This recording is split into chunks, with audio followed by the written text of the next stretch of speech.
반갑습니다. 서로 한번 봐보세요. 얼굴 보세요. 꾸준히 이렇게 은혜 가운데 주님을 말씀 사모하고 주님을 사랑하는 이들 서로를 위해서 한번 격려해 주시기 바랍니다. 지칠 수도 있으실 텐데 또 여러분들 다 치열한 삶들을 살고 계실 텐데 시간을 구별하고 몸을 구별해서 주님께 나온 여러분들 축복합니다. 오늘은 잠언의 말씀인데요. 자, 잠언 1장 1절부터 9절까지를 먼저 한번 읽겠습니다.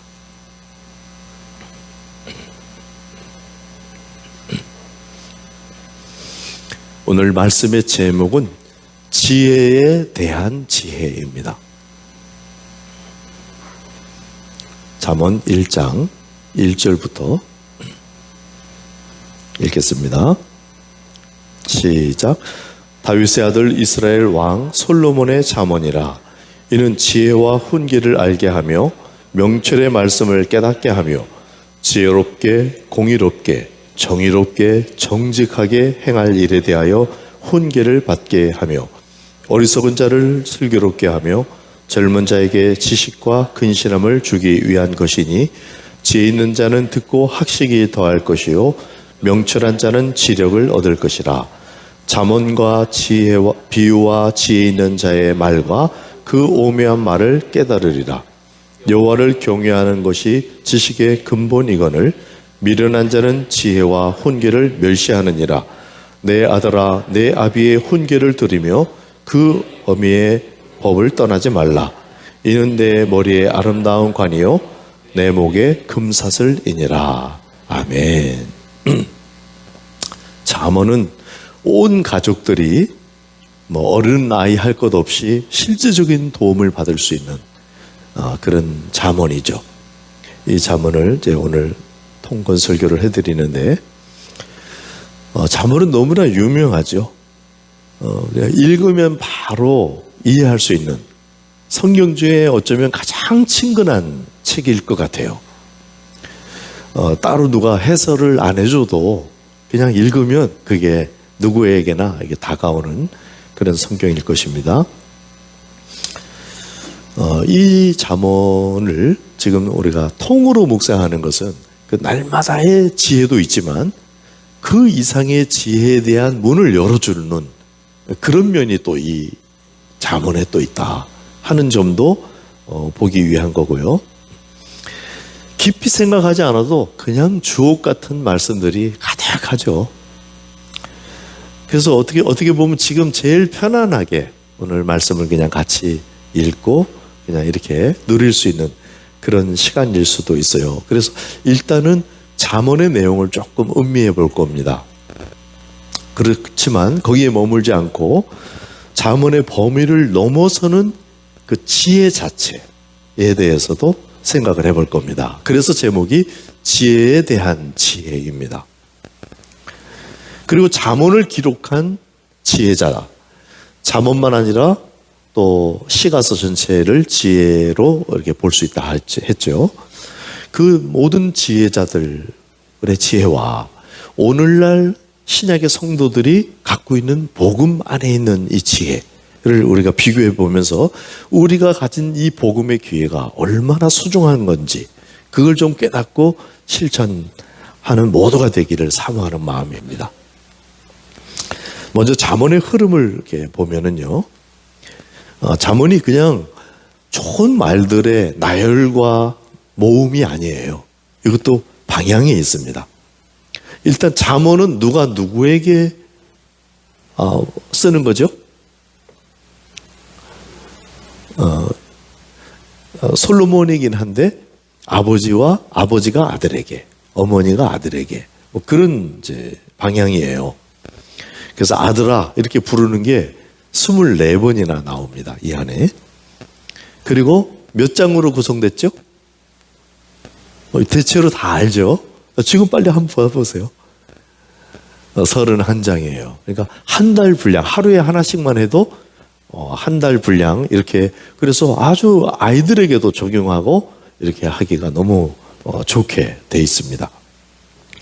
오늘 본문을 시작하면서 읽은 것처럼 잠언은 이런 것이다 하고 이제 시작을 했고, 지혜롭게, 공의롭게, 정의롭게, 정직하게 행할 일에 대한 지혜를 이제 공급하고자 한다 하는 것과, 자, 31장을 한번 가보시기 바랍니다. 31장 10절부터 31절까지.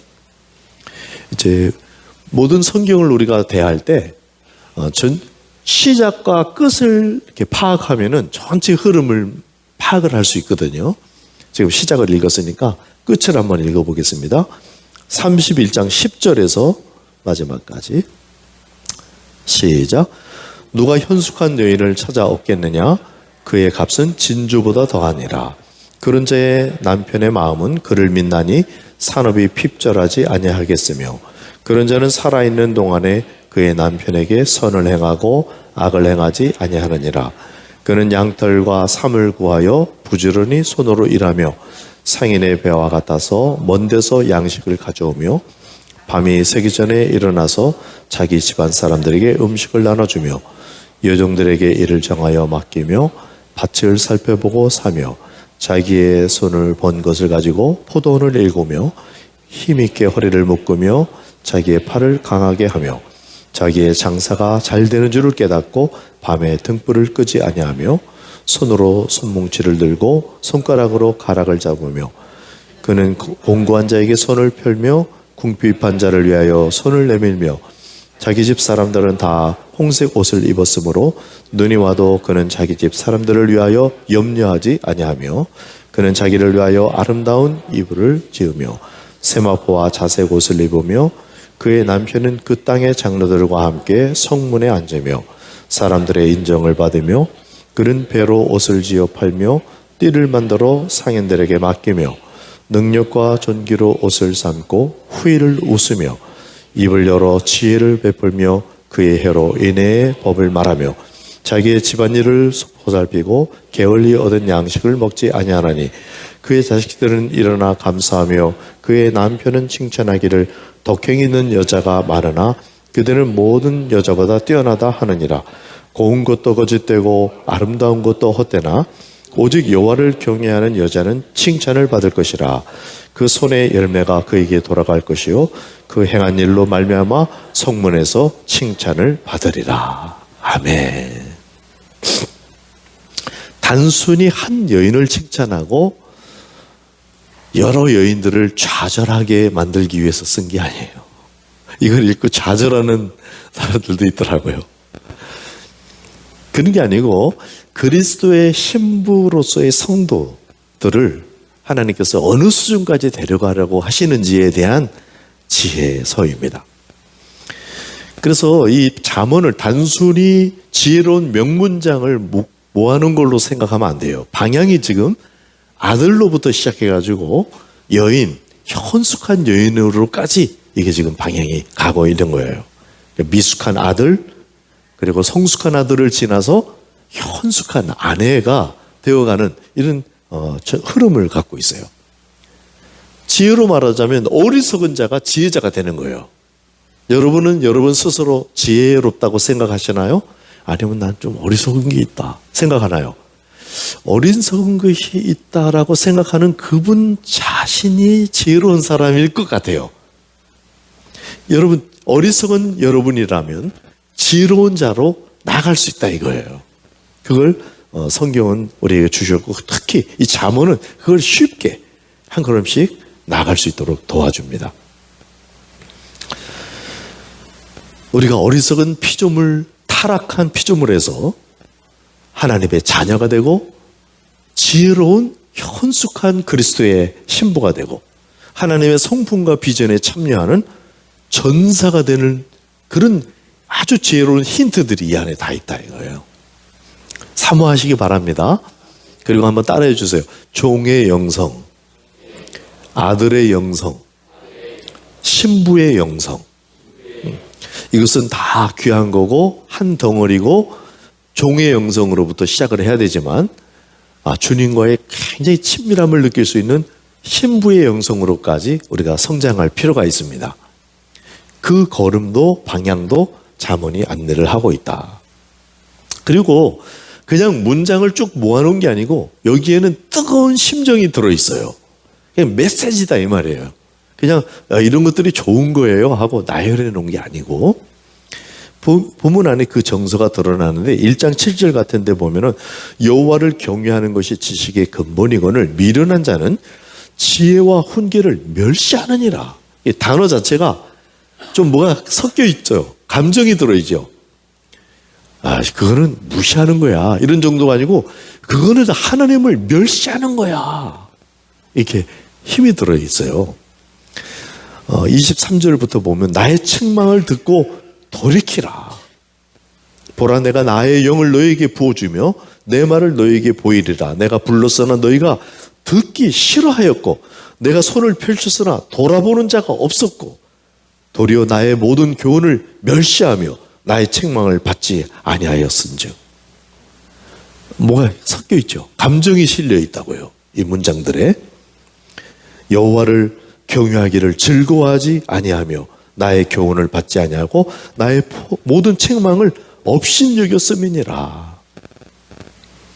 듣는 이로 하여금 지금 듣는 내가 얼마나 잘못되었는지를 깨달을 수 있도록 어떻게 하나님이 이렇게 말씀을 안 듣는 너희들을 향해서 불쾌한지, 우리가 하나님께 불쾌하게 처신한 것인지 이것을 강하게 이야기를 하고 있다는 거예요. 회개하고 책망하고 있는 심정이 여기 뜨겁게 실려 있어요. 여러분 잠언을 읽으시면서 좋다 좋다만 아니라 회개도 하시기 바랍니다. 이 시간에도 여러분의 마음에 그런 마음이 일어난다면 당장 회개하시기 바랍니다. 나중에 모았다가 회개하려고 그러지 말고 생각날 때마다 호흡하듯이 그렇게 하는 거예요. 그러면 더러운 것을 내뿜고 깨끗한 것을 들이마실 수 있는 그런 거예요. 주님은 이걸 다 해놓으셨어요. 2장 1절에는 내 아들아 내가 만일 나의 말을 받으며 나의 계명을 내게 간직하며, 이런 식으로 내 아들아를 앞에 딱 붙여요. 굉장히 가깝게 이 말이 전달되도록 해주고 싶은 그런 심정이 이제 느껴지죠. 애정이 가득 담겨 있는 거예요. 그냥 화내고 막 이러는 게 아니에요. 애정이 실려 있는데 너무 안타까우니까 그걸 깨트려 주려고. 너는 어째서 막 딱딱한 껍데기가 이렇게 있냐. 하나님의 말씀을 받아라. 왜 너 자신의 자아로 딱 깨서 묶어 있어서 깨어지지 않고 너 자신으로 남아있느냐. 내가 너에게 하나님의 성품과 지혜와 능력을 주려고 하는데. 그렇게 뜨거운 촉구와 애정이 들어있는 거죠. 자, 그런 심정을 이해하고 하나님께서 여러분에게 말씀해 주신다 생각하고 잠언을 한번 대략 맛을 한번 보십시다. 한번 읽어보겠습니다. 자, 3장 32절. 제가 쭉 읽으면서 저에게 다가왔던 다 다가오지만 그 중에 몇 구절들을 제가 한번 뽑아봤거든요. 성경을 같이 보면서 보세요. 자, 3장 32절 읽습니다.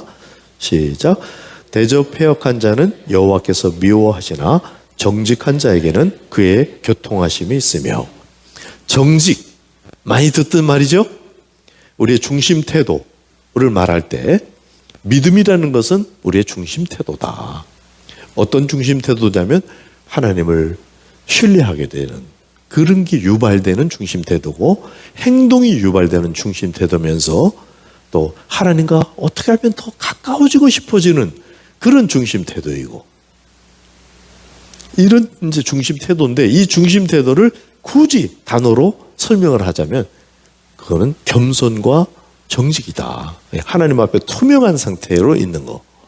이렇게 말씀드렸잖아요. 근데 그 정직이라는 단어가 나왔는데, 정직한 자에게는 그의 교통하심이 있다. 이 말이에요. 이 중심 태도가 바르게 되면은 하나님하고 통하게 된다. 이런 말이에요. 이게 중심 태도가 겸손과 정직이라는 것을 모르는 사람은 이 말이 그렇게 크게 안 들릴 수도 있어요. 그런데 이것을 아는 사람은 이런 거구나. 내가 마음 중심 태도를 이렇게 하면 하나님하고 내가 통할 수 있는 사이가 되는 거구나 하는 지혜의 말씀인 거죠. 4장 23절 읽겠습니다. 시작. 4장 23절 시작. 모든 지킬 만한 것 중에 더욱 내 마음을 지키라. 생명의 근원이 이에서 남이니라. 그러니까 행동보다 우리 중심, 우리 마음, 여기에서 생명의 근원이 나온다는 거예요. 이걸 지키라는 거예요. 여러분의 행동, 그래서 사람들이 나를 어떻게 보는가 이런 게 아니라 자기 자신 안에 있는 마음을 잘 지켜라. 그걸 성찰이라고도 하고 정말 지혜로운 그런 시선이 바로 그런 시선입니다. 6장 10절 시작. 좀 더 자자 좀 더 졸자 손을 모으고 좀 더 누워있자 하면 내 빈궁이 강도같이 오며 내 곰핍이 군사같이 이르리라. 찔리는 사람들 좀 있죠.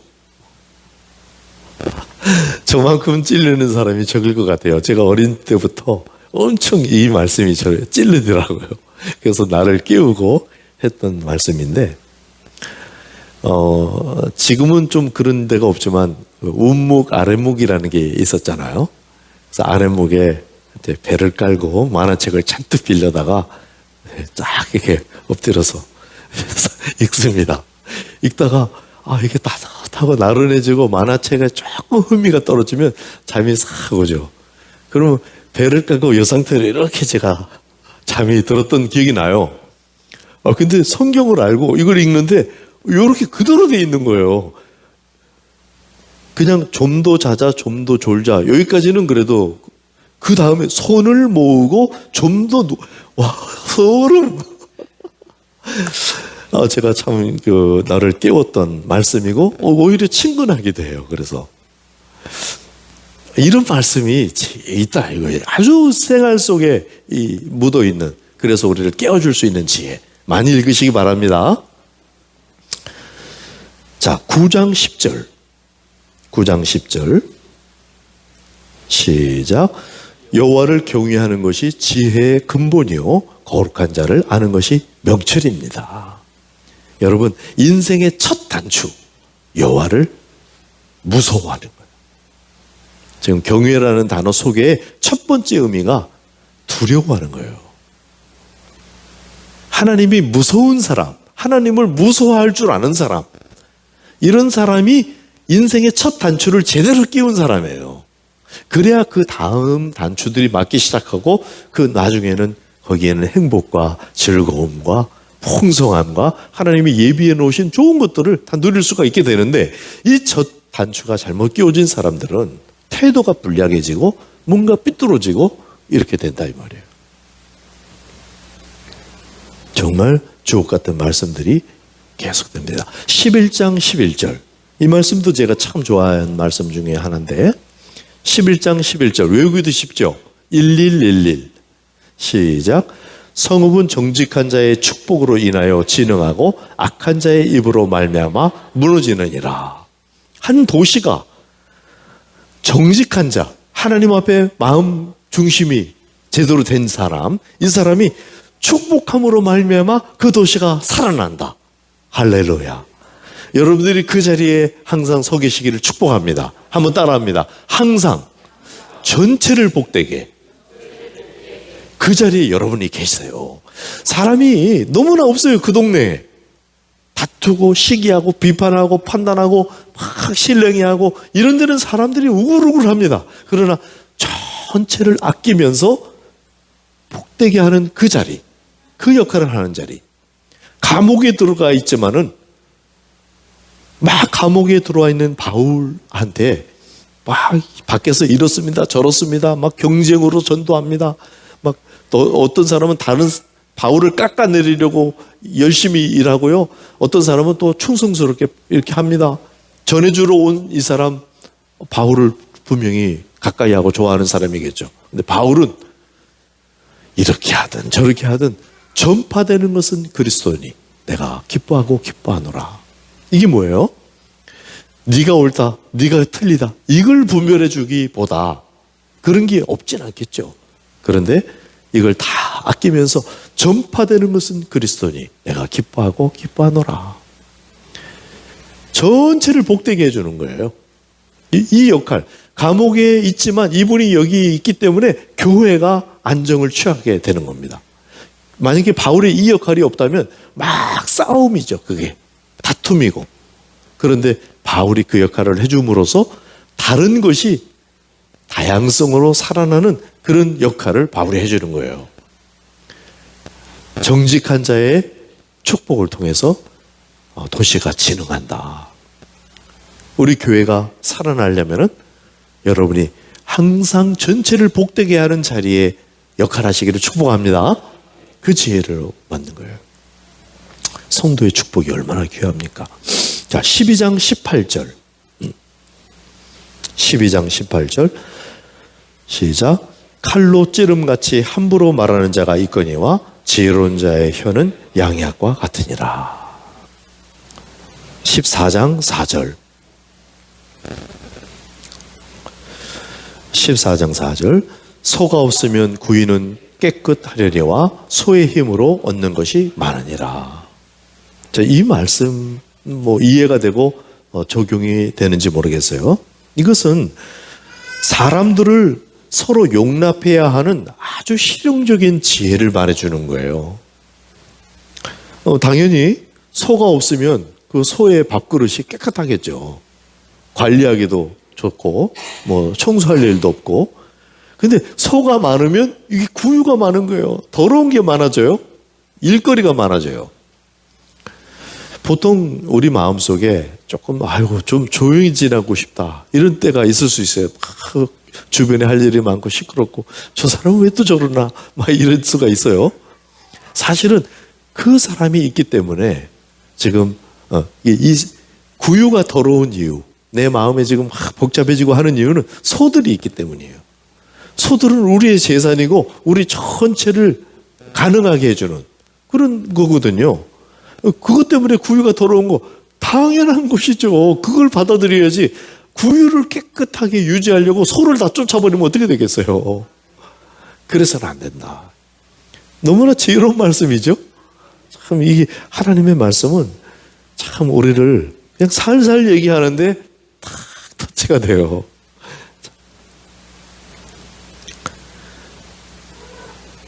15장 17절. 채소를 먹으며 서로 사랑하는 것이 살찐 소를 먹으며 서로 미워하는 것보다 나으니라. 16장 4절. 여호와께서 온갖 것을 그 쓰임에 적당하게 지으셨나니 악인도 악한 날에 적당하게 하셨느니라. 야, 저 사람은 소도 아니다.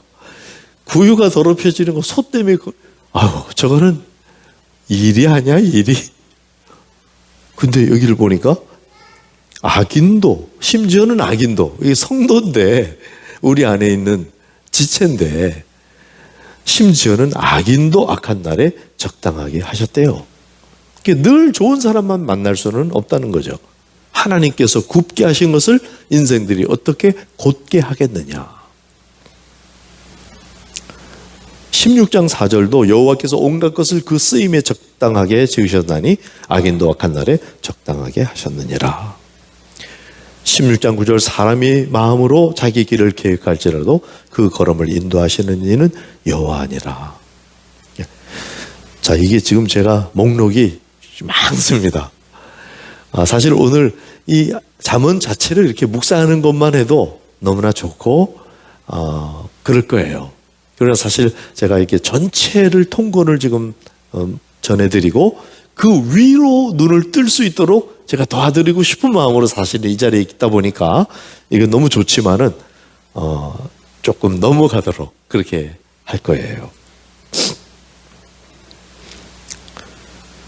잠언은 매일매일의 지혜고 주옥 같은 지혜의 보물 창고입니다. 하나님의 영감으로 이루어진 것이어서 세상의 처세술 이런 것과는 비교할 수 없어요. 제가 아마 중학교 때 처음 카네기의 처세술이라는 책을 이제 만났던 것 같아요. 그리고 제가 교회 다닌 지 이제 얼마 안 됐을 때거든요. 초등학교 5학년 때부터 교회에 이제 출석하게 됐는데 그냥 성경이라는 걸 알고 잠언이라는 걸 알았어요. 근데 처세술, 이거 굉장히 유명한, 카네기의 처세술 그러면 굉장히 유명한 것이었기 때문에 그 책을 이제 보는데 상당한 사람이 이렇게 생각도 하고 행동도 하고 보이지 않는 영역을 이렇게 생각을 해서 사람들이 행동을 하는 거구나, 뭐 이런 걸 이제 생각을 했고, 굉장한 책이다 이 생각을 했거든요. 근데 어린 마음에도 잠언을 읽을 때하고요, 카네기 처세술을 읽을 때하고 완전히 다르더라고요. 카네기 처세술은 그냥 사람의 조언인 거예요. 좋은, 지혜로운, 앞서간 사람의 지혜인 거예요. 근데 잠언은 다르더라니까요. 어린 마음에도 그렇더라고요. 여러분, 이건 하나님의 영감으로 하나님이 우리를 돕기 위해서 하늘의 신령한 지혜들을 세상의 언어로, 세상에 딱 맞추어서 내어주신 지혜인 줄로 믿습니다. 이것을 많이 우리 자신도 있고 자녀들에게도 읽히는 것이 지혜예요. 누구나 읽기만 하면 이 지혜의 도움을 받을 수가 있습니다. 막 연구하고 그럴 필요도 없어요. 그냥 읽으면 돼요. 그러면 딱 와닿게 돼 있어요. 이걸 많이 활용하시기를 우선 권해드리고, 그러나 우리가 잠언의 한계도 이해할 필요가 있다. 이 지혜를 누가 누구에게 줬냐면 솔로몬이 그 아들에게 이제 하는데, 그 아들 중에서 솔로몬에 이어서 왕위를 이은 아들 이름이 누구죠? 르호보암입니다. 근데 이 르호보암이 이 지혜를 물려받지를 못했어요. 안타깝게도. 이 저자가 솔로몬이고 자기 아빠고, 근데 그 아들이 이걸 물려받지를 못했다는 말이에요. 그러니까 뭔가 잠언이 그냥 우리 가정에 있는 거, 내 서랍 위에, 선반 위에 이렇게 내 성경이 얹어져 있는 거하고 내 아이가 잘하는 거하고는 그렇게 연관이 없을 수도 있다 이 말이에요.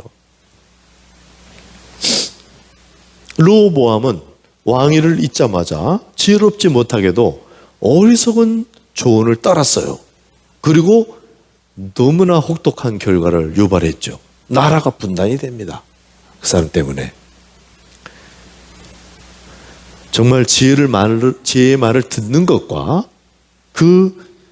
듣기는 들었을 거 아니에요. 르호보암이 솔로몬에게 많이 들었을 거 아니에요. 그 듣는 것과 그 지혜를 따르는 것은 굉장히 다른 문제이다 하는 거예요. 그래서 우리 가정이 종교적인 분위기를 익히고 아이들이 그것을 익히도록 하는데 만족하면 안 됩니다. 우리 아이는 아멘 이런 걸 잘해. 그거가 여기에 머물만, 그거는 반가운 일이죠. 하나님의 문화 안에 들어온다는 건 반가운 일이에요. 근데 어떻게 하면 그 내면에 이게 하나님을 사랑하는 마음, 엄마와 아빠를 보면서 그걸 따라할 수 있는 마음, 이게 생길까? 그런 걸 기도하면서 지혜가 전수될 수 있도록 이제 해줘야 되는 거죠. 그래서 내면에 하나님을 경외하는 태도가 형성될 수 있도록, 우리가 어떻게 하나님을 경외하는 것을 발전시킬까, 이걸 지난 시간들에 했었죠. 그 간격을 알아가는 건데, 하나님을 더 알고 이럴 때 공부가 필요하고 경험도 필요하고 그렇다, 이런 얘기들도 이제 했었습니다. 이 지혜를 얻기 위해서는 그래서 최소한의 지혜가 필요합니다. 듣는 태도가 필요한 거예요. 듣는 태도가 아이들에게 형성되게 해주려면은 내가 사실 듣도록 해줘야 됩니다. 강압해서 되는 게 아니고 마음이 열리도록 해줘야 돼요. 그래서 내가 좀 잘못 말해도 아이가 좀 이것을 제대로 그냥 좀 잘못 말할 수도 있지. 그런데 이게 사이가 안 좋으면은 내가 옳은 말을 해도 튀는 거예요. 듣는 마음이 있도록 해주는 거. 그게 이제 태도에서 결정이 다 된다. 그러니까 정말 계속해서 우리의 중심 태도를 가다듬고 이런 게 하는 게 굉장히 중요하다 하는 거. 그러니까 잠언은 읽으면 이해가 되지만 자동으로 그게 그 지혜가 내 것이 되는 것은 아니다 이거예요. 겸허한 마음이 마음밭이 중요합니다. 그래서 지혜를 구하는 최소한의 지혜가 우리 안에 있어야 돼요. 그래서 믿음으로 믿음에 이르게 된다. 영광에서 영광에, 그 지혜에서 지혜에 이르게 돼요. 최소한의 지혜가 우리 안에 있어야 되고, 사실 솔로몬이 굉장한 지혜를 받았다 하지만은 솔로몬은 원래부터 지혜로운 사람이었어요. 그래서 지혜를 구할 수 있었던 거예요. 그리고 엄청난 세계의 획을 긋는 그런 지혜를 소유하게 됐는데, 사실은 지혜롭기 때문에 그걸 지혜를 구하는 겁니다. 이것은 성경의 본문에서 그게 이제 나오죠. 또 잠언의 한계를 우리가 보고 있는데, 이 지혜를 말한 솔로몬 자신을 생각해 봐도 그래요. 사실은 이 지혜가 하나님의 영감을 받은 솔로몬, 이 잠언을 기록하고 전도서를 기록한 솔로몬 자신이 전무후무한 지혜를 가졌음에도 불구하고 잠시 하나님을 경외한 것을 잃어버리고 이방 신들에게 한눈 판 적이 있어요. 이것도 우리가 생각을 해야 돼요. 솔로몬이 가진 지혜는 어떤 지혜였냐면 은사로서의 지혜입니다.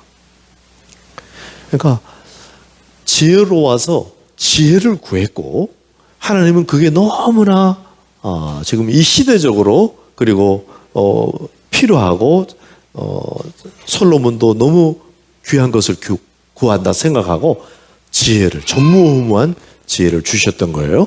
그래서 은사로서의 지혜, 탁월한 지혜를 받았죠. 근데 이것은 인격적인 지혜하고는 좀 다른 겁니다. 은사로서의 지혜와 하나님하고 계속 교통하면서 소소하게 날마다 얻는 이 지혜하고는 다른 거예요. 여러분, 둘 중에 하나만 가지려면 어떤 게 좋을 것 같으세요? 저라면 옛날 같으면 전자를 구했을 수도 있겠는데, 지금은 결코 전자를 원하지 않게 되었어요. 그게 싫다가 아니에요. 하나님이 허락해 주시면 너무나 갖고 싶어요. 왜? 그 지혜로 사람들을 돕고 싶어요. 그러나 하나님과 계속해서 인격적인 교통을 하면서 얻는 지혜, 이거야말로 최고 중에 최고입니다. 그 지혜를 얻어야 돼요. 그걸 사모해야 돼요. 그래서 잠언의 지혜는 그런 한계가 있다. 이 잠언의 어떤 한계냐면 문장으로 되어 있는 하나님의 말씀이에요. 그래서 자칫 우리가 마음가짐을 잘못하면 인격과 인격의 교통으로서의 지혜가 못 될 수도 있단 말이에요. 그런 한계는 있다는 것을 알고 이것을 활용하는 거죠.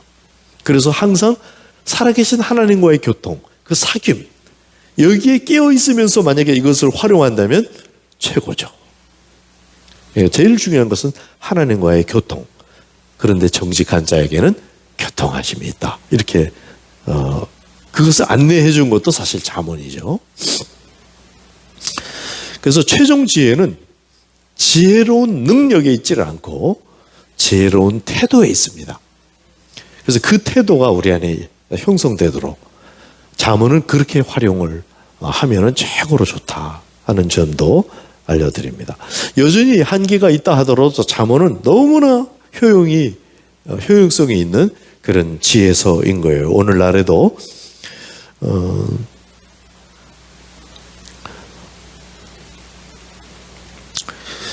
그리고 이 지혜, 이 모든 지혜를 얻고 솔로몬의 실수를 피할 수 있는 그 세상에서 누릴 수 있는 지혜, 그 지혜는 이제 어디로 가게 되냐면 기쁨으로 가게 됩니다. 그게 이제 야고보서 1장 2절 5절에 보면 내 형제들아 너희가 여러 가지 시험을 당하거든 온전히 기쁘게 여기라. 모든 시험, 어떤 상황에서도 기뻐하는데 온전히 기뻐할 수 있는 이런 게 가능하다는 거예요. 여러분 이런 거 원하십니까? 시험 당하면 그냥 당하고 그냥 고생 좀 하지 뭐. 여러분이 그렇게 담대한 마음을 갖는다면 그것도 용기일 거예요. 그러나 어리석은 것입니다. 그런 시험, 그런 어려움 중에서도 뭔가 안에 잔잔한 기쁨이 있을 수가 있다는 거예요. 그리고 그걸 구하래요. 그러면서 뭐라고 말씀하시죠? 이는 너희의 믿음의 시련이 인내를 만들어내는 줄 너희가 알미라. 인내를 온전히 이루라. 이는 너희로 온전하고 구비하여 조금도 부족함이 없게 하려 함이라. 너희 중에 누구든지 지혜가 부족하거든 모든 사람에게 후히 주시고 꾸짖지 아니하시는 하나님께 구하라. 그러하면 주시리라. 그러니까 어떤 상황에서도 기뻐할 수 있는 이 일을 위해서는 지혜가 필요하다는 거예요. 그런데 누구든지 구하면 이 지혜를 주시겠다는 거예요. 이렇게 약속이 되어 있습니다. 그러니까 기도로 얻을 수 있는 지혜가 있어요. 어떤 상황에서든지. 그래서 여러분이 기쁘지가 않아요. 성령의 열매가 기쁨인데 기쁘지를 않아요. 그럴 때 하나님께 기도를 하라 이거예요. 지혜를 구하라 이거예요. 이게 왜 기쁠 수 있는지, 어떻게 하면 내가 기쁠 수 있는지, 즐거워할 수 있는지 하나님 저에게 지혜를 주세요. 이렇게 기도하면 하나님께서 그걸 알려주시겠다고 약속을 하셨어요. 후히 주실 거 꾸짖지 않겠다. 그것도. 여러분 하나님의 말씀을 정말 이렇게 적용을 해보세요. 실험을 해볼 수도 있어요. 정말 그럴 때 그런 상황에서 여러분이 잊지 않고 이 기도를 하기만 한다면 하나님은 그걸 인도하셔요. 그래서 지혜를 얻고 그 지혜의 결과로 기쁨까지 얻을 수 있는 자리까지 인도해야 될 사람이 목사인 것 같아요. 목사의 의무가 지혜를 얻도록 안내해주고 그리고 그 기쁨까지 갈 수가 있다면 그게 한순간에 이루어지지 않지만 그래서 우리 생활 속에 이 남은 생애를 살아가는데 아주 행복을 느끼고 즐거움을 느끼고 그럴 수도 있다. 사도들은 막 먹든지 마시든지 살든지 죽든지 하면서 객사하고 막 그랬는데 그게 행복이 있을까요? 네, 행복이 있습니다. 우리가 겉에서 볼 때는 잘 몰라도 심지어는요 순교자들이 사자에게 막 물려 죽으면서 미소를 짓고 갔다는 거예요. 그래서 그 네로 황제가 깜짝 놀랐다는 거죠.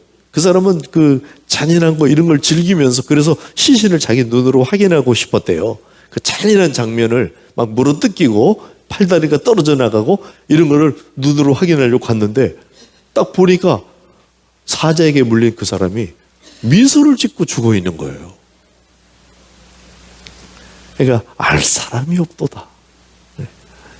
그런 깊이와 사귐이 여러분에게 있기를 축복합니다. 하나님은 그 자리로 우리를 부르시고 그게 지혜라는 거예요. 이 지혜를 주겠다.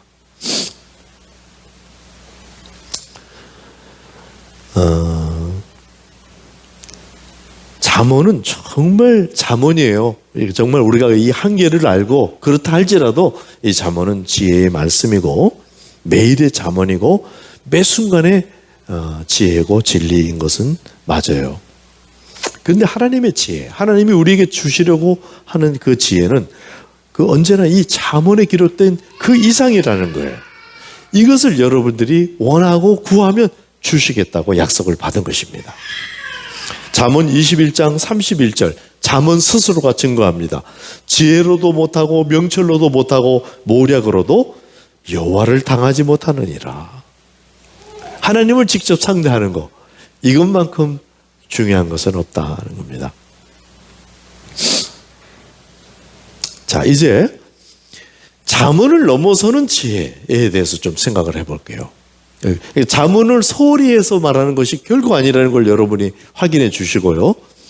그러나 더 넓고 높고 하나님이 정말 우리에게 주고 싶어 하시는 그런 지혜가 열려 있는데 그것은 일평생의 지혜들입니다. 그것은 바로 욥기, 시편, 전도서, 아가서. 이 시가서들이 다 그냥 매일의 지혜 정도가 아니라 일평생을 위한 지혜다 이 말이에요. 그래서 이번에 우리 시가서를 하고 여러분 안에 일평생의 지혜가 장착되기를 축복합니다. 욥기, 욥이라는 인물, 인생의 고난이라는 어려운 주제에 대해서 깨닫게 해주는 정말 일평생의 지혜죠. 이 안에 세상에서는 결코 본 적이 없는 하나님의 속마음이 드러나 있어요. 욥은 스스로 그 당시에 몰랐을 것 같아요. 내가 자랑스러워서 내가 이 고난을 당하게 됐다고? 몰랐을 거예요. 근데 우리는 지금 이걸 알게 됩니다. 하나님의 속마음이 어떠했는지, 의중이 어떠했는지, 그리고 그 의중을 생각해 볼 때 그 심정이 어떠했을지 우리가 생각을 해볼 수 있는 거죠. 그래서 우리가 고난을 겪을 때 우리 스스로가, 그리고 고난 겪는 사람들의 곁에 우리가 있을 때 어떻게 처신해야 할지 지혜를 얻게 되는 겁니다. 시편 역시 일평생의 지혜가 녹아 있어요. 하나님의 마음에 들었던 한 인물 다윗, 지금도 그리워하는 하나님의 그리움이 표현되어 있는 다윗이라는 인물 속에 그 내면에서 우러났던 기도들, 거기에는 불만도 있었고 저주스러운 마음도 있었고 형편없는 밑바닥도 있었는데, 그것을 다윗이 외쳤던, 절규했던 그 모든 내용들이 하나님의 말씀이 되었어요. 놀라운 사건이죠. 이 시편을 통해서 우리가 따라만 해도 뭔가 엄청난 기도 속으로 들어가 진입할 수가 있다. 그런 것을 일평생 이것을 가질 수 있는 기도의 길을 얻은 거죠. 그런 지혜인 거예요.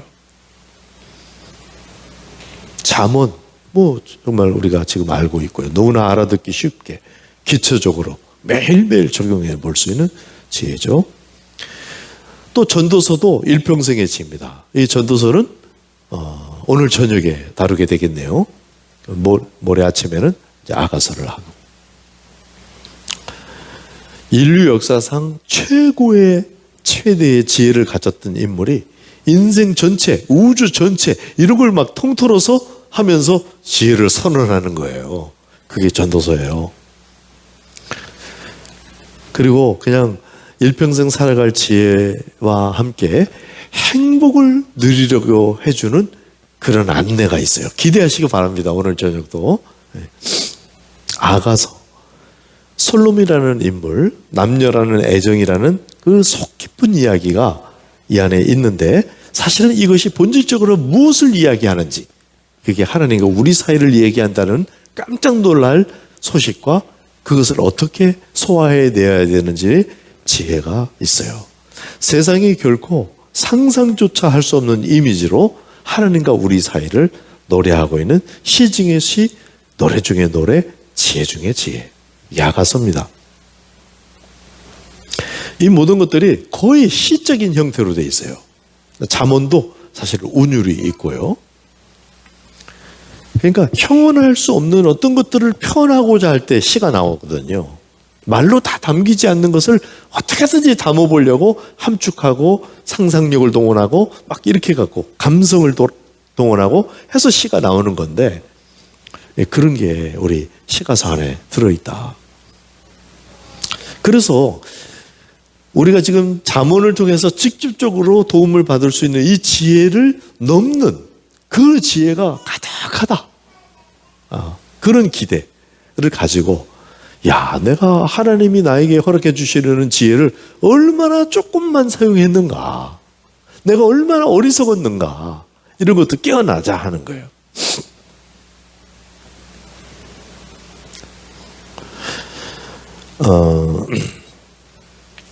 자, 지혜에 대한 지혜. 이제 말씀을 좀 정리를 하는데요. 지혜는 어디로 가야 되냐면 그 지혜 자체를 즐기는 맛도 있을 거예요. 근데 이 지혜가 항상 어디로 데리고 가려고 해요. 야고보서 아까 온전히 기쁘게 여기라. 지혜의 원천은 하나님을 경외하는 것입니다. 근데 이 지혜는 그냥 이 땅에서 그렇게 사는 게 아니고 영혼을 포함하려고 해요. 지혜의 목표, 범위는 우리에게 영혼을 안겨주려고 해요. 그냥 매 순간 조금씩 잘 살면 좋다, 그런 정도가 아니고요. 그리고 지금 현재 인생 중에서의 목표도 있는데 어떤 상황에서도 기뻐할 수 있도록 해주려는 거예요. 참 놀라운 것이죠. 욥의 상황에서 과연 기뻐할 수 있을까? 우리가 이게 이제 그것을 정말 경험하고 그것을 넘어선 사람들은 정말 복이 있는 거죠. 하나님의 은혜로 그렇게 된 거니까. 제가 뭐 욥에 비교될 만한 그런 고난은 아니지만은 그래도 인생을 살면서 사람들은 다 고난이라는 걸 겪게 되거든요. 그런데 제가 제 마음을 그때를 통과할 때 제 마음을 이렇게 들여다보면서 너무 힘들거든요. 너무 아프거든요. 너무 고독하거든요. 그런데 희한하게 한편에 말할 수 없는 평강이 있고 아무 것으로도 바꿀 수 없는 고요한 기쁨이 있어요. 참 신기한 경험이죠. 그 반대도 있어요. 막 행복하고 그런데 그 밑에 애통이 있어요. 이게 지금 하나님의 마음속에 있는 무언 것인 것 같아요. 막 고난을 당할 때도 그 저변에 아무 것으로도 흔들 수 없는 평강이 흐르고 있더라는 거죠. 그래서 우리 하나님께서 우리에게 인생 중에 이걸 영원을 상대하는 것이고 막 하나님을 상대하는 것이고 그런 것이기도 하지만 우리 인생을 살아가는 중에서도 어떤 상황에서도 누릴 수 있는 기쁨을 주시려고 한다. 그것을 목표로 할 필요도 있다 이거예요. 그래서 여러분 기쁘지 않다.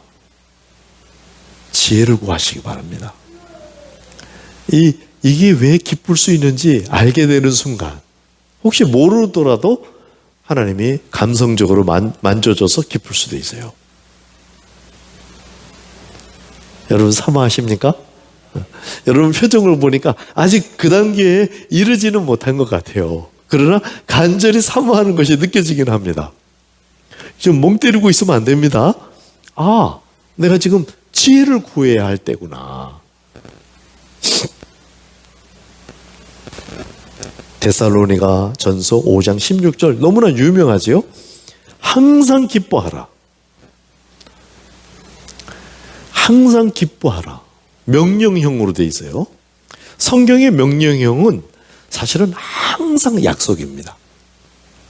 하나님이 그렇게 해주시고 싶어 하신다는 말이에요. 항상 기뻐하지 않으면 너는 죄를 짓는 거야. 이게 아니에요. 사랑을 안 하면 너는 죄를 짓는 거야. 원수를 축복하지 않으면 넌 죄야. 이런 게 아니고 원수를 축복하는 그 수준까지 내가 너를 만들어주고 싶어. 그래서 임마누엘 하신 거예요. 하나님이 하나님 노릇하러 임마누엘 한 거지 우리 인생 사는데 뭐 조그만 일 허드렛 일 도와주려고 오신 건 아니거든요. 그 하나님이 하나님의 일을 우리 안에 놀라운 품질의 일을 진행하고자 하시고 우리는 중심 태도를 준비하라는 거죠. 그럼 하나님이 하시겠다는 거예요. 그걸 은혜라고 부릅니다. 하나님이 그걸 그래서 항상 기뻐하라. 이 말은요. 우리 당장 생각이 되죠. 여러분 항상 기뻐요? 그렇지 않을 때가 많거든요. 그럼 이 말은 너무나 멀다. 쉬지 말고 기도하라. 항상 기뻐할 수 있으려면은 쉬지 말고 기도할 수 있어야 돼요. 그러니까 하나님하고 연결이 돼 있어야 이게 가능한 일이다 이 말이에요. 그리고 그러면 항상 기뻐하는 일이 가능한 일이다 이거예요. 범사에 감사하라. 그리고 언급하기를 이것이 그리스도 예수 안에서 너희를 향하신 하나님의 뜻이니라. 하나님의 뜻 이렇게 분명히 말한 구절은 두 구절밖에 없어요. 너희의 거룩이 하나님의 뜻이고 항상 기뻐하고 쉬지 말고 기도하고 범사에 감사하는 것 이것이 하나님의 뜻이다. 명백하게 이렇게 딱 잘라서 말한 것은 이 두 구절이에요. 그러니까 굉장히 하나님께서 강조해서 말씀하신 거죠. 기뻐하라. 항상 기뻐하라. 그렇게 해주고 싶어 하세요. 그래 하나님을 경외하는 것으로부터 시작해서 친밀을 누리고 기쁨을 나누게 해주는 그런 지혜까지. 요한일서 1장 3절 사도 요한이 우리를 하나님과의 사귐으로 초대하면서도 이렇게 말합니다. 우리가 보고 들은 바를 너희에게 전함은 너희로 우리와 사귐이 있게 하려 함이니 우리의 사귐은 아버지와 그 아들 예수 그리스도와 더불어 누림이라. 그 뒤에 우리가 이것을 쓰면 우리의 기쁨이 충만하게 하려 함이라. 결국은 기쁨이 충만하게 해주려고 사귐에 참여 콜링을 했다 이 말이에요. 자, 지혜에 대한 지혜까지 우리가 이제 생각을 하고 있는데, 지혜는 그러니까 몇 종류가 있어요. 처음에 우선 잠언을 통해서 얻을 수 있는 매일의 지혜가 있어요. 그리고 지혜서들, 시가서들을 통해서 얻을 수 있는 일평생의 지혜가 있어요.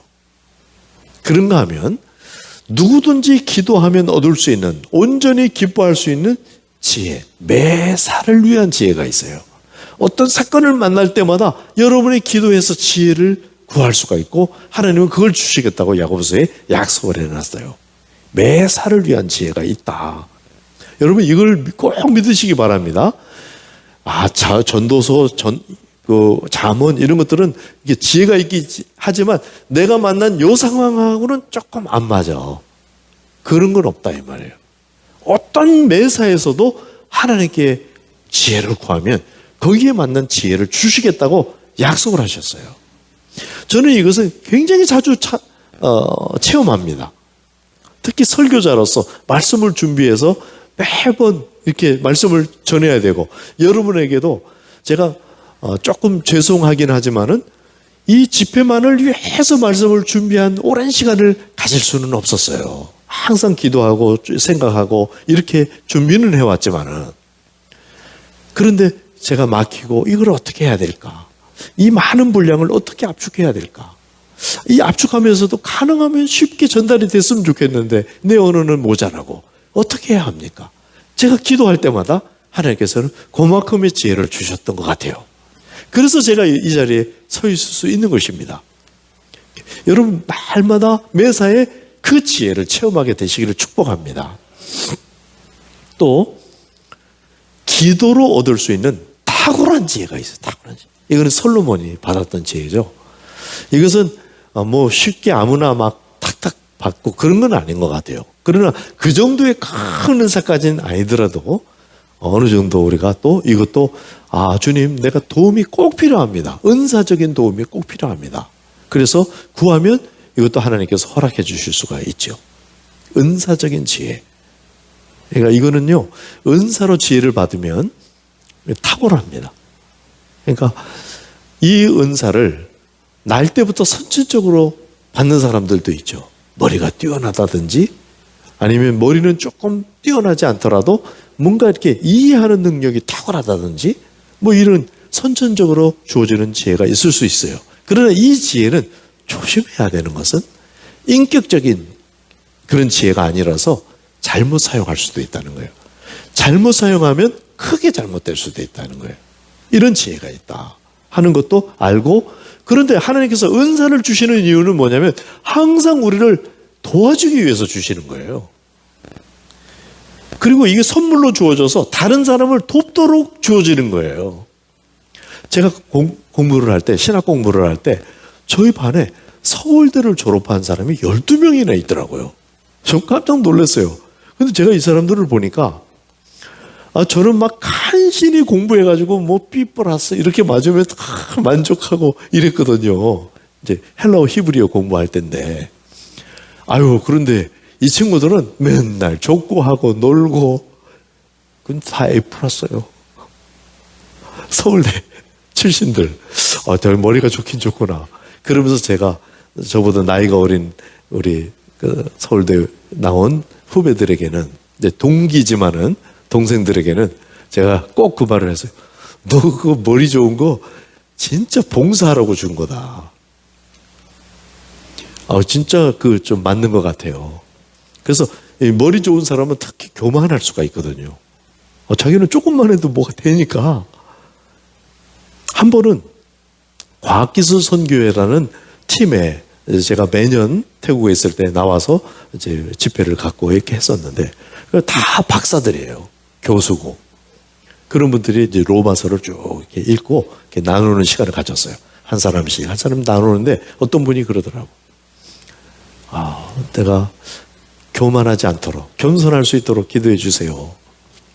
근데요, 제가 그 사람을 보니까 교만해도 될 만한 사람인 것 같을 정도로 여 교수님인데 참 아름답게 생겼어요. 지적이면서도 뭐가 다 이렇게, 그러니까 참 매력 있게 생겼어요. 그분이 한 30대 초반이거든요. 근데 부교수예요. 아무나 그렇게 빠르게 승진할 수 없거든요. 그리고 생물학 교수였는데 목소리도 또 좋아요. 거기다가 야, 이게 사람이 이럴 수도 있구나. 뭐 다 가진 것 같아요. 근데 그분이 나 교만하지 않도록 왜 해주세요. 그렇게 기도해 주세요. 제가 순간적으로 거기에 대답을 해줬는데 내가 뭐라고 대답을 했냐면, 자매님, 무식해서 교만한 거니까 안심하세요. 제가 순간적으로 그게 딱 하나님께서 그 말을 주셨다는 생각이 들어요. 정말 생각해 볼 때 하나님 앞에서 무식하니까 교만하지, 하나님을 제대로 알고 그러면 교만할 수가 없거든요. 그래서 한마디로 무식해서 교만한 거니까 안심하세요. 조용해졌어요. 제가 이 말을 하는 순간 그 자매님도 조용해졌고, 이 말을 들은 이 교수들, 박사들이 아이고 분위기를 알겠더라고요. 쎄한 거예요. 이 시간이 굉장히 길더라고. 짧게 지난 것 같은데, 야, 이걸 어떻게 해야 하나. 근데 그 조용한 걸 깨고 그 여교수가 말하더라고요. 목사님, 제 30년 이상 묵은 숙제가 이 순간에 해결됐습니다. 이거 얼마나 성령께서 주시는 생각이었던 것 같아요. 그래서 우리 아들한테도, 우리 아들도 조금 저보다 IQ가 높아요. 그래서 대화하다 보면 벌써 결론에 가 있어. 아빠 이 말 하려고 그러는 거잖아. 그러면 김이 빠져버리잖아요. 근데 우리 아들이, 내가 아들이 어떤 집회에 가려고 그러길래 이 교수 얘기를 해주면서 너 겸손할 수 있도록 기도해라. 무식해서 교만한 거야. 이런 얘기를 해줬어요. 가서 자기가 하나님 앞에 기도를 하는데 다른 아무 생각이 안 나더래. 기도가 무식해서 교만하다 이것만 생각나더래요. 그래서 자기가 은혜 많이 받고 왔습니다 그러더라고요. 이것은 실제로 그런 거예요. 여러분, 혹시 여러분 중에 자기가 뭐 가진 게 많고 또 이래서 교만하려는 생각이 조금이라도 올라온다면 아시기 바랍니다. 무식해서 교만하다. 한번 말씀하세요. 무식해서 교만한 거야. 여러분 스스로에게 말씀하시기 바랍니다.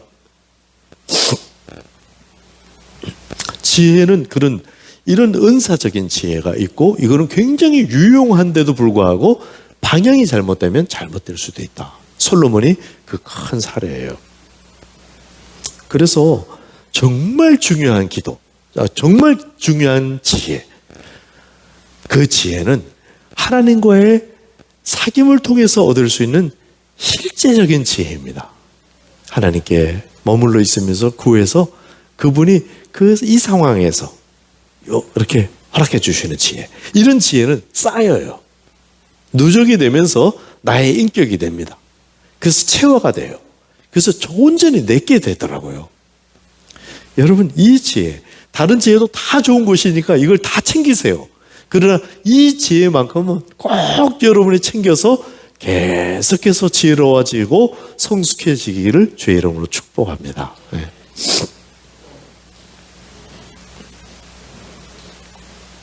그러니까 지혜 자체에 대한 지혜를 가져야 되는 게 정말 지혜인 거죠. 그래서 지혜가 이런 것이구나. 그리고 정말 사용할 수 있는 지혜가 있고, 나는 어느 방향으로 가야 되겠구나. 그것을 다시 정리한다면 하나님과 사귐을 누리는 중에 얻는 지혜들 계속 차곡차곡 쌓이고, 이것은 굉장히 소소한 것일 수도 있어요. 막 탁월해 갖고 이야 그런 지혜가 있었어? 이런 거 아니고 굉장히 소소한 건데 굉장히 실제적이고, 그리고 계속 쌓이는 그런 지혜, 체화되고 인격화되는 그런 지혜를 사모하고 날마다 하나님께 사귐의 기도로 나아가게 되기를 주의 이름으로 축복합니다.